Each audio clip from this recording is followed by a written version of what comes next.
porque me había olvidado. La cuestión era así, digamos, teníamos que analizar las diferentes posturas de los jueces. Si yo les digo que uno de los jueces tenía una postura de que durante el nazismo no existían normas ni existían los derechos humanos, los tratados. Para el martes, pero es una agrupación. No Fíjense sé si que tienen el Hernán micrófono estaba abierto. saludando. ¿Cómo? No, le decía a los compañeros que fíjense que tienen el micrófono abierto. Sí, no entendí si estaba respondiendo o estaba sin querer. No, recién se había sumado. Bien. Hola. Bueno, supongamos, si yo les digo que uno de los jueces tenía una postura de que durante el nazismo no existían los tratados internacionales de derechos humanos, ni existían leyes que fueran en contra de lo que hacían los nazis. ¿Ustedes con qué postura la relacionarían? Si se fundamenta en que, bueno, en el orden jurídico de ese momento, las leyes eran una, no importa que no fueran justas, pero las leyes eran esas y había que juzgarlos con las leyes de ese momento. ¿Ustedes con qué rama del derecho la relacionarían? ¿Y un naturalismo? No, sino con lo que decía Kelsen del jus positivismo. No sé si se acuerdan de que Kelsen, bueno, esto lo vamos a ver, si quieren ahora vamos a la unidad 3, que él habla de que lo importante en las normas no es su contenido, y que el contenido de justicia de las normas no es lo relevante. Entonces, en este caso, ¿no? Supongamos, un juicio después del nazismo, tendríamos una opinión de un juez que piensa que no importaba que las normas no fueran justas, esas eran las normas en ese momento y había que juzgarlo por esas normas. Por el contrario, la postura iusnaturalista sería una postura de, bueno, no importa que las normas de ese momento hayan sido parte del orden jurídico y se hayan sancionado de la manera correcta, porque el contenido de las normas avala situaciones muy injustas y situaciones de genocidio y de violación a los derechos humanos. Entonces, por ejemplo, en ese caso práctico podemos ver como las dos posturas más grandes las dos ramas, digamos, del derecho natural y el derecho positivo. No sé si se entendió, más o menos así me parece que van a ser los casos prácticos. No sé qué opinan ustedes, si se entiende más o menos como... Yo creo que cuando uno va entendiendo bien qué es como cada concepto y tratando de aplicarlo a cuestiones concretas, ayuda mucho. No sé si me expliqué bien. Sí, perfectamente, sabiendo diferenciar las diferentes corrientes de pensamiento y sabiendo bien los conceptos, vamos a poder aplicarlos a la vida o a los ejemplos que nos den para aplicar. Pues yo también soy de cátedra 2, me parece que acá todos son de cátedra 2 y todos están aterrados con Pietro Bruti, pero sabiendo bien los conceptos vamos a poder resolverlos. No creo que sea tan difícil. O capaz sí, me estoy confundiendo. Y también pensar, ¿no?, que si nos ponemos en una rama naturalista y positivismo, hay también una variación, o sea, que hay autores que comparten una visión de ambas ramas, entonces creo que también eso radica en la confusión.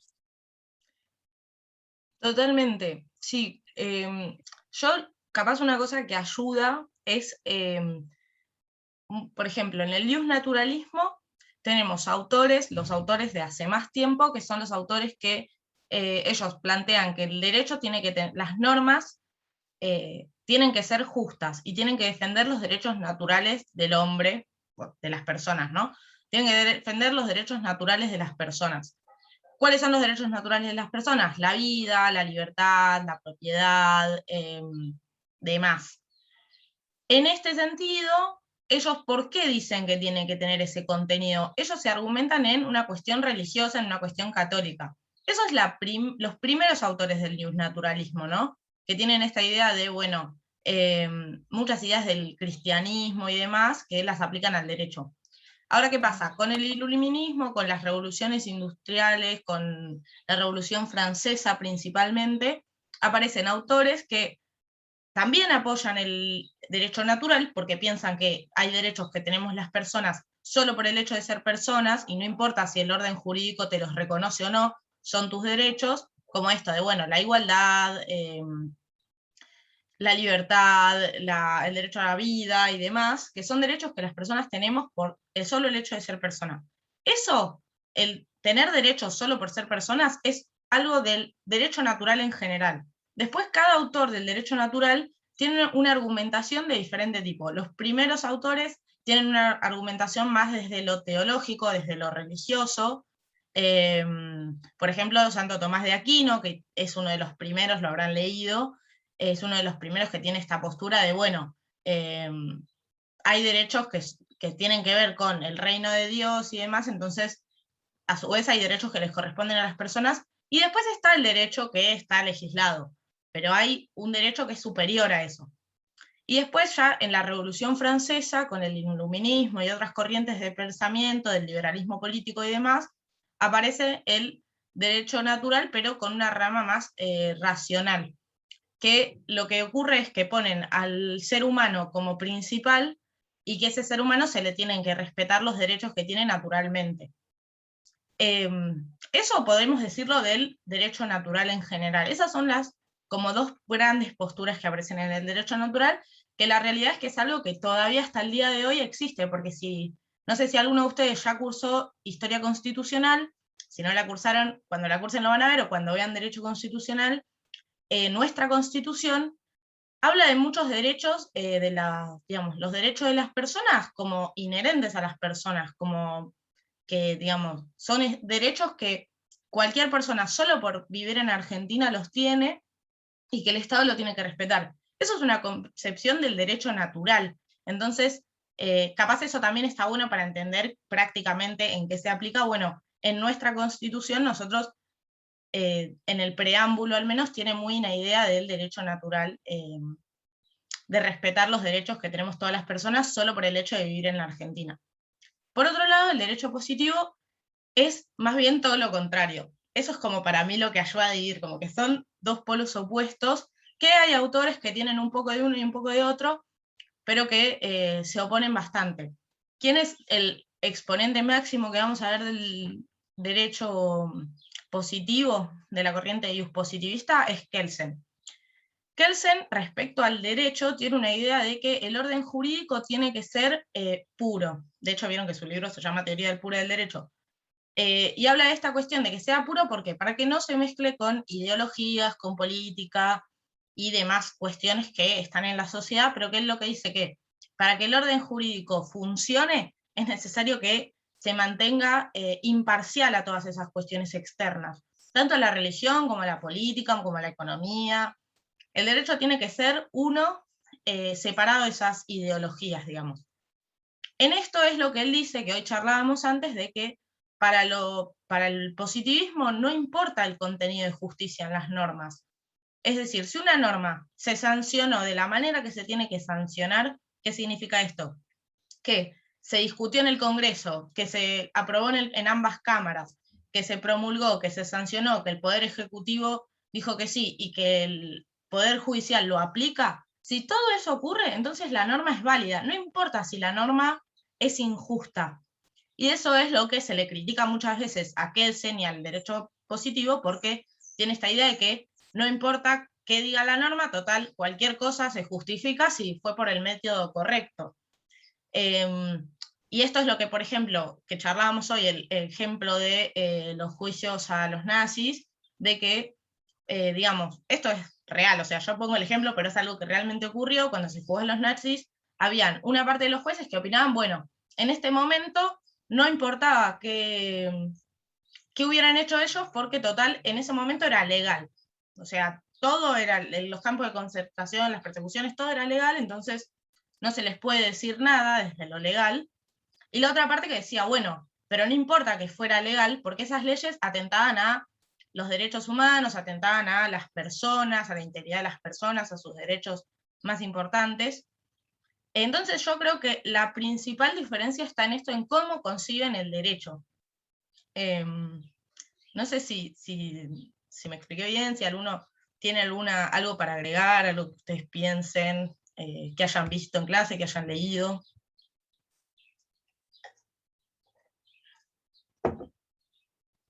Yo no sé si agregar, pero simplemente quería decir si querés ir poniendo el programa o si alguien puede, y vamos Y ahí lo hago. viendo cada uno, capaz para que vayan hilando todo. Bien, ahí puse el programa en pantalla. Se ve bien, de última creo que lo puedo, ahí está, agrandar. Se ve bien, se ve bien.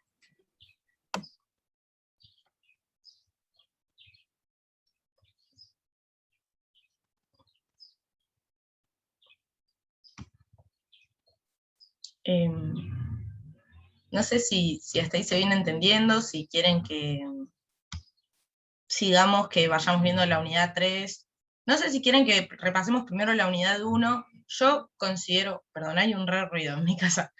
Considero que es un poco más difícil de entender la unidad 3, así que si les parece vayamos por eso, pero los que rinden son ustedes, así que decidan ustedes. Yo considerando el tiempo que tenemos, me parece que de la 3.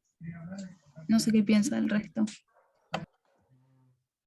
Sí, de la 3 para mí también. Dale, buenísimo. Sí, la 3. Bien. ¿Alguien quiere empezar? ¿Quiere contar qué estuvieron leyendo?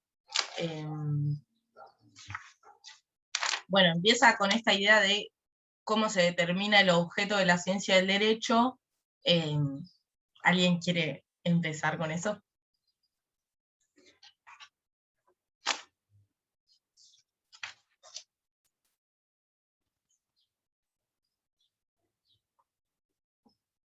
Ahí mandaron al chat. Acá vi que mandó la lápiz. Bueno. ¿Qué podría ser, qué cuestión práctica se nos podría dar con respecto a este tema? Con respecto a la unidad 3, yo lo que creo que quizás le pueden decir es, bueno, creo que más bien les va a ir ahí preguntando, bueno, ¿qué autor tiene más una idea de cada uno? Y después, por ejemplo, en el punto B, que es la teoría de los objetos de Cosio, si quieren vemos el punto A y después vemos el B, capaz le hacen preguntas sobre diferentes casos y que vos tengas que identificar objetos ideales, naturales, culturales y metafísicos, o qué método se usa en cada uno de esos casos. Y en el punto C, esto del derecho positivo y derecho natural como dualismo ontológico, quizás les pregunten un caso así parecido al que charlábamos hoy temprano de diferentes, digamos, un caso en el que tengan que identificar una postura del derecho natural y un caso en el que tengan que identificar una postura del derecho positivo. Bueno, respecto al punto A, no sé si alguno se anima a arrancar, si no yo arranco y opinen.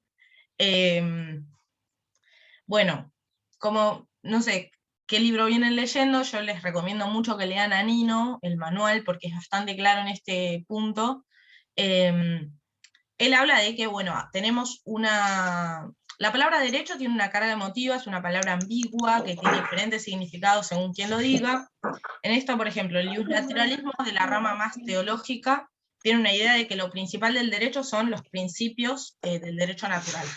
Estos derechos que tienen que ver con el orden de Dios, con los derechos que les corresponden a las personas siendo parte del reino de Dios y demás. Después, el positivismo jurídico de Kelsen pone como principal y como en el centro de todo las normas positivas. Entonces, ¿qué es el derecho? El derecho son las normas, el derecho es el orden jurídico. Después, el realismo jurídico, que es otra corriente que no tiene que ver con ninguna de las dos en específico, sino que critica ambas, tanto el derecho positivo como el derecho natural, tiene esta idea de que el derecho se constituye por la aplicación de las normas.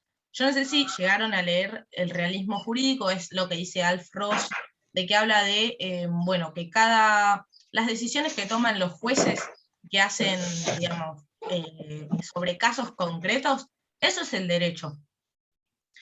Después, bueno, Cosio, que es otro de los autores que después vamos a ver en el punto 2, habla de el derecho como conducta humana en interferencia intersubjetiva en su esfera de libertad. Esta frase re difícil significa que el derecho es las conductas de las personas en una sociedad, es decir, no en una isla solo, sino dentro en un contexto social, que a su vez son parte de, digamos, que se encuentran en una... ¿A qué se refiere con esto de esfera de libertad? A que esas conductas el ser humano las puede realizar y después el orden jurídico es el que las sanciona, pero que en principio el ser humano es libre de realizar todas esas conductas, es decir, no es que necesita, no están prohibidas por el derecho, ¿me explico? Esta diferencia entre que se prohíbe una conducta, que son más bien las normas morales las que prohíben conductas, y el sanción de una conducta después de haber cometido el delito, que es lo que hace el derecho, digamos. Cuando nosotros nos fijamos en el Código Penal, no dice prohibido matar, dice que si una persona mata a otra, tiene una pena de entre 8 y 25 años en la cárcel, pero no significa que esté prohibido, sino que, bueno, vos estás en tu esfera de libertad o en tu posibilidad de hacerlo si quisieras, lo que pasa es que después vas a tener consecuencias del orden jurídico. No sé si hasta ahí más o menos tuve que prender la luz, si más o menos se entiende, si alguno quiere agregar algo que hayan visto ustedes. Lo último, en 10 minutos se va a cortar, entren con el mismo link y seguimos, porque usen el mismo link para entrar. Eso. No sé si alguien más quiere agregar algo.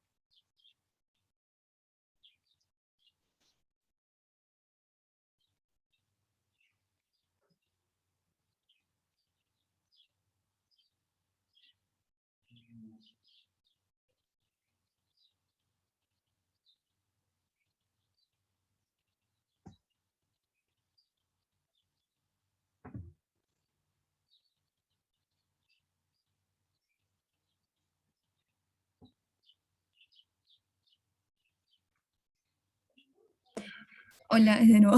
Con respecto al trialismo jurídico, esta relación entre hecho, valor y norma, y no sé si era el analistas que decían que no podíamos tener concepto de derecho si no analizábamos el lenguaje.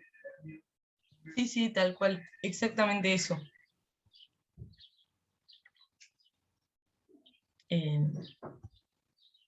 ¿Alguno más que quiera agregar algo?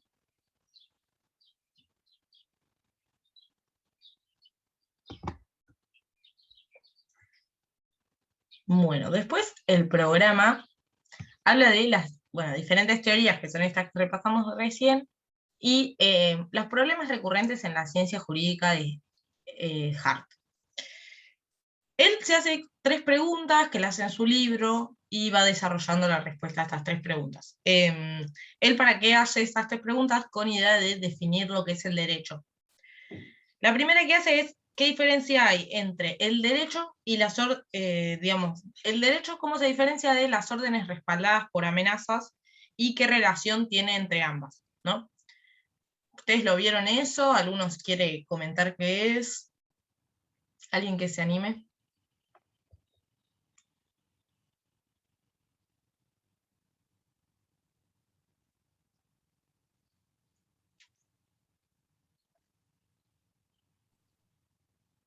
Creo que era que la condición de la amenaza tenía que ser actual, ya que era, digamos, a diferencia de la ley, esta era temporal, digamos.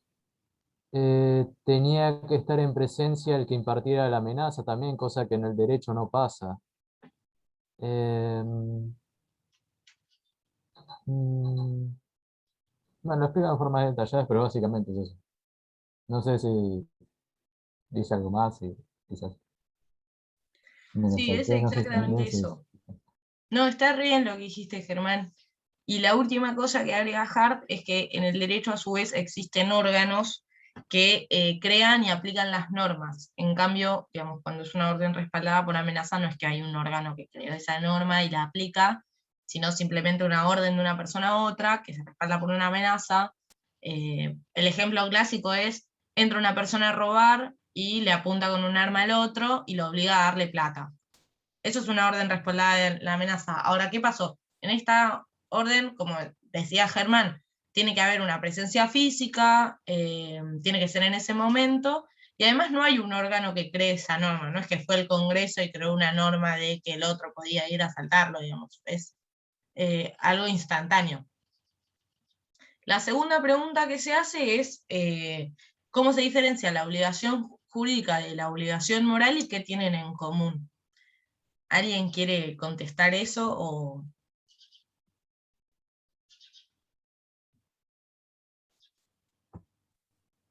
Hola. Sí, en la segunda pregunta, Hart toma el concepto primero de Tomasio, que después lo relabora Kant, con el tema de la moral para él está en el fuero interno del obrar humano y el derecho en el fuero externo. Entonces, a través de eso distingue Hart similitudes y diferencias. Las diferencias, bueno, parten de que la norma moral es muchísimo más aceptada socialmente que la norma jurídica. Lo mismo que después dice que la norma moral es inmutable y que no cambia fácilmente, diferencia con la norma jurídica que se puede cambiar con mayor facilidad. Después también habla del tema de la responsabilidad de la norma moral, que uno puede, sin actuar de voluntad, no tener una sanción, que en caso contrario en la norma jurídica, actuar sin voluntad acarrea imputación. Y en las similitudes, bueno, dicen que la norma moral, la moral y el derecho van a regular conductas humanas, y también creo que decía algo, espérame, sí, decía también que la moral como el derecho son de carácter consensual, impuestas heterónomamente a la sociedad y tienen una presión social para su cumplimiento. Y ya después habla de la concordancia mínima entre el derecho y la moral, que se da por las normas necesarias del derecho natural, que enumera los 5 principios. ¿Hola? Hola. Perdón, tenía el micrófono apagado. Está genial lo que dijiste. No sé si puedo seguir. Que enumera como normas necesarias para que no se convierta la sociedad en un club suicida, si lo dice Hart, a la vulnerabilidad humana, a la igualdad aproximada, al altruismo limitado, a los recursos limitados y también cómo nosotros lo comprendemos, y finalmente a la voluntad en el cumplimiento de las normas.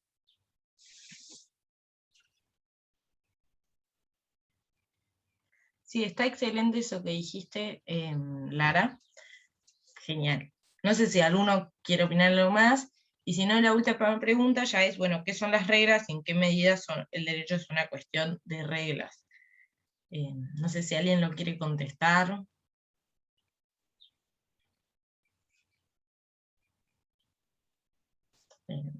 Pero bueno, si no, yo digo cortito antes de que se nos termine. Igual si se termina, entren al mismo link, así seguimos. Lo que dice Hart es que el derecho lo ubica dentro de las reglas sociales y que hace una diferencia, que es lo más importante para mí de esta pregunta, que habla de reglas primarias, que son las que guían conductas o orientan las conductas o se refieren a las conductas, y reglas secundarias que tienen que ver con la cuestión formal del derecho, es decir, cómo se crean esas reglas y cómo se aplican. Estas reglas secundarias se encuentran las reglas de cómo sancionar una ley, cómo se aplica una ley, cómo se deroga una ley y demás. Igual más adelante también lo vamos a seguir charlando. No sé si alguno quiere agregar algo más. Sí, otra cosa. que también a Hart no hay que tomarlo como un trialista, sino que Hart está en la filosofía analítica junto con von Wright, y como trialismo jurídico tenemos, creo que a Goldschwich se llama el trialista. Entonces, a pesar de que Hart explica el hecho, valor y norma dice que en el campo de los, cuando estamos hablando de la orden respaldada por amenaza, estamos en el campo de los hechos.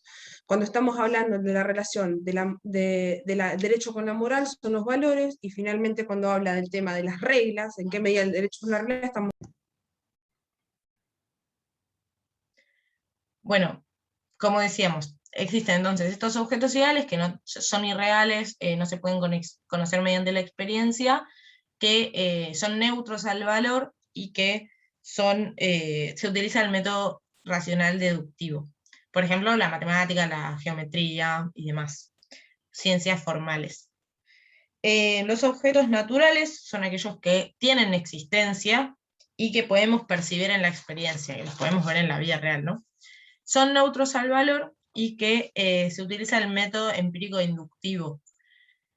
Un ejemplo de objeto natural, podemos hablar de cualquier objeto que sea de la biología, la geografía, que tenga que ver con un, digamos, qué sé yo, cualquier animal, no sé. Explicar fenómenos de la naturaleza. Exacto, cualquier fenómeno que tenga que ver con la naturaleza. Después los objetos metafísicos son aquellos que tienen existencia, pero que no se pueden conocer en la experiencia. Tienen valor, y que Cosio no propone un método para estos objetos. Un ejemplo que se da muchas veces en los manuales es Dios, por ejemplo, como objeto metafísico, porque se supone que, bueno, si hablamos de Dios, se supone que estamos proponiendo que existe, pero no lo podemos percibir, y a su vez tiene un valor siempre. Como se habrán dado cuenta, no lo dijimos, pero Cosio usa como 4 categorías que se refiere a si son reales, si se pueden percibir en la experiencia, si tienen o no tienen valor, positivo o negativo, y si qué método utilizan. Y bueno, en el caso de los objetos culturales, son aquellos que tienen existencia, se pueden percibir en la experiencia, y son objetos que su característica es que son creados o transformados por el ser humano según sus valoraciones, a diferencia de los objetos naturales, que son simplemente, como decía Vicky, objetos que nos encontramos en la naturaleza. Tienen esta cuestión de que son valorados positivo o negativamente, y que se utiliza el método empírico dialéctico. En este sentido, Cosio los divide en dos: divide en los mundanales, que tienen que ver con que su substrato es un objeto natural, digamos, que es un objeto natural que fue transformado, por ejemplo, en una mesa, no sé, por dar un ejemplo, digamos, algo que... ahí está admitiendo la gente en el chat, en la reunión. Es eso, un objeto que fue transformado por el ser humano. Y los objetos egológicos, que en esta categoría entra el derecho. ¿Por qué? Porque es un objeto que el valor que tiene se apoya en el ser humano en sí mismo. Cosio, toda esta cuestión la hace él para poder explicar cómo el derecho tiene que constituirse en una ciencia o es una ciencia, y por eso nos habla de, bueno, las diferentes categorías para poder enmarcar al derecho en los objetos culturales egológicos.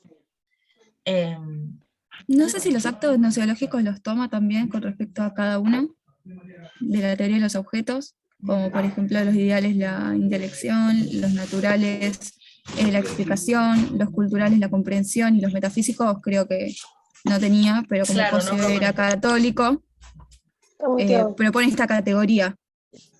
Sí, sí, eso es parte de los métodos, así yo calculo que se va a tomar.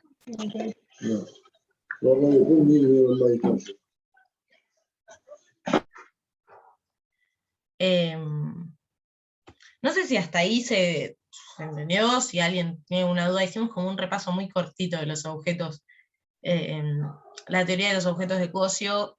Si alguno tiene una duda,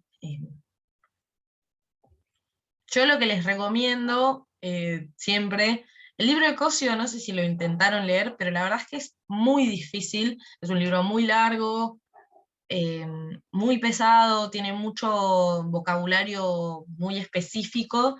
Yo lo que les recomiendo para entender a Cosio, lean a Nino y después lean a Cosio si quieren, o simplemente estudien de Nino o del manual de Petoruti, que me parece que es mucho más accesible en cuanto a cómo lo explica. Pero bueno, no sé ustedes cómo lo vieron, si se entendió, si quieren que sigamos al siguiente punto o qué dicen. Para mí, por el tiempo que nos queda, de última que lo leemos, si surgen dudas lo ponemos en el grupo y sigamos, porque creo que nos quedan 10 minutos. Sí, sí. Igual no hay drama si estamos hasta ahí 10, no hay problema, porque hay grupo de estudio de sociología que igual nadie respondió en el grupo, así que tengo la sensación de que no hay yo estuve poniendo en mi comisión y están todos esperando a listo. las 7 para entrar, porque Genial, estamos genial. perdidísimos con las Entonces clases. hacemos el de sociología, listo, no se diga más. Bueno, acá nos habla del dualismo del derecho natural y el derecho positivo, que es un poco lo que hablábamos igual al principio, de, bueno, cómo es la concepción que tienen sobre el derecho cada una de las dos corrientes. Por un lado tenemos el derecho natural, que tiene más una idea de, bueno, que existen principios que son anteriores y superiores al Estado y a las leyes del Estado. Por eso es que la ley del derecho positivo es insuficiente. ¿A qué nos referimos concretamente? A que, más allá de que exista un código civil, una constitución, un código penal, leyes, tratados, todo eso que existe está bien, dice el derecho natural. Pero ¿qué pasa? Hay principios que, incluso si eso no existiera, si no existiera la constitución, esos principios existirían igual. Es decir, el principio de la igualdad, de la libertad, de la vida, son principios que existen más allá de que exista o no digamos, las leyes concretas que las respalden. Y lo que proponen es que sí o sí estas leyes tienen que cumplir con este contenido que propone el derecho natural, es decir, las leyes tienen que tener un contenido de justicia, un contenido de defender la igualdad, de defender la vida, de defender la libertad y demás. En este sentido tienen, digamos, esto que hablamos hoy temprano, hay varias, serían 4 como las grandes corrientes que lo integran. Por un lado la cosmológica, que es la que tiene que ver con la antigüedad griega, que bueno, hablan de esto de que hay un conjunto de principios que rigen al derecho, es básicamente eso lo que proponen, y dividen entre la ley verdadera y la ley justa de la ley positiva, o sea, de las leyes que hace el Estado. Bueno, en ese caso era la polis, pero vamos a decirle el Estado. Después la teológica, que es la de Tomás de Aquino, que tiene que ver con una visión religiosa del derecho, que habla de, bueno, que divide 3 tipos de leyes, ¿no? Habla de la ley eterna, que es el gobierno de la voluntad de Dios, la ley natural, que es cómo participa el ser humano en la ley eterna, es decir, lo que puede conocer el ser humano de esa ley eterna, y la ley positiva, que es el producto del ser humano a partir de esto que conoce de la ley eterna, ¿no? Entonces ahí deja muy claro que la ley que creamos los seres humanos tiene que ver con el orden religioso, ¿no? Que tiene que tener esos valores. La corriente racional, que es, bueno, que la integran Grocio y Kant, que también lo van a ver en unidad 13 y 14 y la 12, así que está bueno saberlo ya. Bueno, que ellos hablan de la cuestión de cómo en realidad como que dividen de la religión el derecho natural. Entonces, ellos dicen, bueno, no es que el derecho natural necesariamente es religioso, ellos apoyaban que existían derechos naturales y apoyaban esta cuestión de que, bueno, el derecho tiene que tener un contenido de justicia, pero simplemente por el hecho de que las personas, ya por ser personas, tienen esos derechos, ¿no? Esto tiene mucho que ver con, por ejemplo, la Revolución Francesa, que, bueno, proponía justamente esto, ponía en el centro al ser humano, cuando se habla de, bueno, por ejemplo, la Declaración del Hombre y del Ciudadano, es justamente una declaración muy del derecho natural, y algo que, por ejemplo, en el constitucionalismo, tanto en la constitución de casi todo el mundo y en la constitución de nuestro país, tuvo un peso y tiene un peso todavía. Bueno, y después tenemos otras concepciones que son un poco, no son tan relevantes quizás, como por ejemplo la concepción historicista de Savigny, que habla de que, bueno, las normas parten del desarrollo histórico, de, bueno, corriente de la naturaleza de las cosas, que habla de que, bueno, que hay aspectos de la realidad que poseen fuerza normativa y por esto se constituyen como en derecho, y la corriente axiológica, que es que tiene que ver con los valores, que habla de que, bueno, que existen valores universales que son objetivos y que son absolutos, y que el derecho, bueno, es fundamentalmente una cuestión de valores. Yo les diría, lo más importante que tienen que saber de eso es la corriente teológica y la racional y la axiológica. Lo demás es medio, no creo que les tomen sinceramente porque no es lo que más le interesa a la cátedra. Después, bueno, el positivismo jurídico es lo que hablamos hoy, es todo lo contrario, tiene más una cuestión de que el derecho es un sistema de normas que se obedecen y que se aplican. En esto, bueno, Kelsen habla de que este sistema es posible gracias a la coacción, es decir, que a partir de un acto, la norma propone una sanción a determinados actos, mediante el monopolio de la fuerza del Estado. O sea, ¿por qué el Código Penal puede decir que si vos matás a una persona tenés una sanción entre 8 y 25 años de muerte? Bueno, porque el Estado tiene el monopolio de la fuerza mediante la policía, las Fuerzas Armadas y demás, y te pueden ir a arrestar, y después te juzga claramente la instancia del Poder Judicial que corresponda, pero como el Estado monopoliza esa fuerza por sobre las personas, entonces puede aplicarse esta sanción. Bueno, después, él tiene diferentes corrientes también, pero algo que las une a todas, por decirlo de una manera, es la importancia que ven ellos en estudiar las leyes concretas en el derecho. Digamos que lo importante del derecho es estudiar las leyes que hay en un país, y a su vez, cómo se piensa esta idea de por qué una norma es válida, por qué cumplimos las normas. Y acá no se habla de una cuestión de valores, de que la norma es justa, entonces la cumplimos, sino de que si la norma pasa por el proceso que le corresponde a una norma, es decir, la discute el Congreso, se sanciona, se promulga, el Poder Ejecutivo la reconoce y también la reconoce el Poder Judicial, entonces esa norma es válida, no importa el contenido que tenga.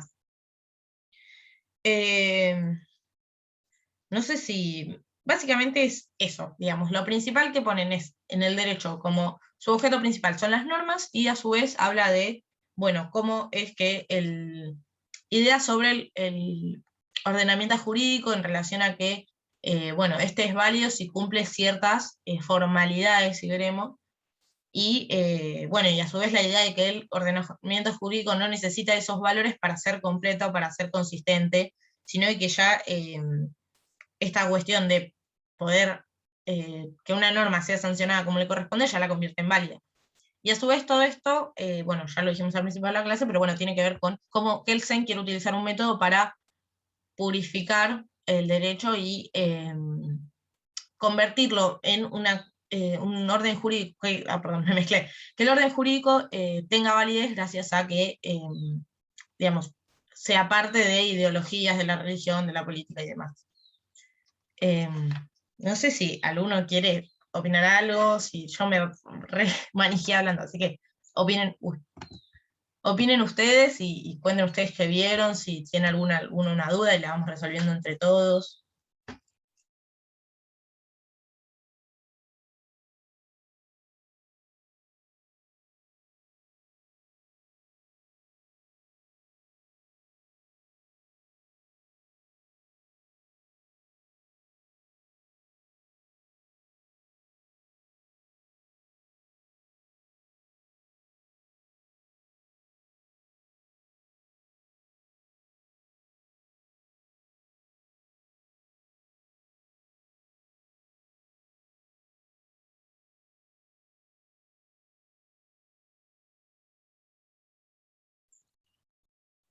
¿Alguno No, quiere yo opinar? lo que quería decir es capaz si pasamos a la unidad 13 porque están consultando por el repaso de sociología.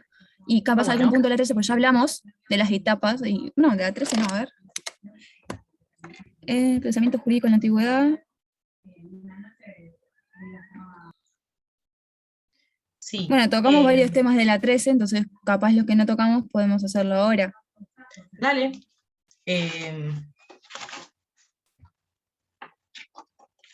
No sé si alguno quiere arrancar con eso. Si quieren hacemos un repaso rápido, así ya podemos ir al repaso de sociología, que hay compañeros esperando.